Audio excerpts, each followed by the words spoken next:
Hey class, this is Kasey Helm, and for this video I'm going to be going over image compression and optimization and why it's so important and why you should be using it, and also how to do it. So first off, obviously the biggest deal is you don't want your website to have long loading times. You know, nobody wants to go on a website and sit there for 30 seconds while an image loads. And oftentimes users will just simply leave your website if they notice it takes a long time to load. You know, nobody wants to wait for that. They're just going to go to a different website that has possibly the same information or the same, goal that they're trying to do. And the second biggest reason is because image loading times, or actually, sorry, website loading times are actually a ranking factor in search engine optimization these days.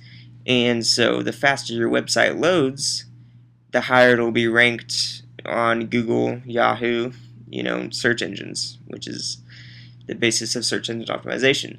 And so obviously you want your website to be faster, and the best way to do that is to optimize and compress your images.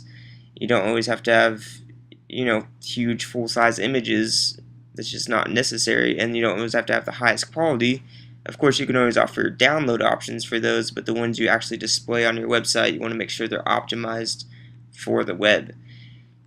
And so the best way to go about doing this is, if you're comfortable with Photoshop, which most of us are, you can obviously go in there and adjust the file size that way, saving it as, you can change it from JPEG to a GIF to whatever settings we've already learned to go ahead and reduce the file size while keeping the same quality. And also, there are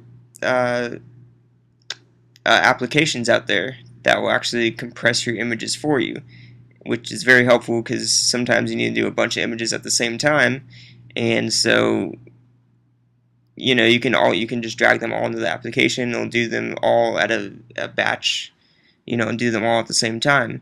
And there's actually a list that I'm going to link here, mashable.com, for 18 easy image compressors to speed up your website. And most of them are actually free, which is awesome. And so you don't have to go through in Photoshop and go through each picture or file and optimize it that way. You can do it this way, and then it makes it easy to upload to your website, save loading times, and therefore help your users have a better experience and help your ranking on search engines. And so yeah, I hope this video is informative, and I hope you enjoyed watching.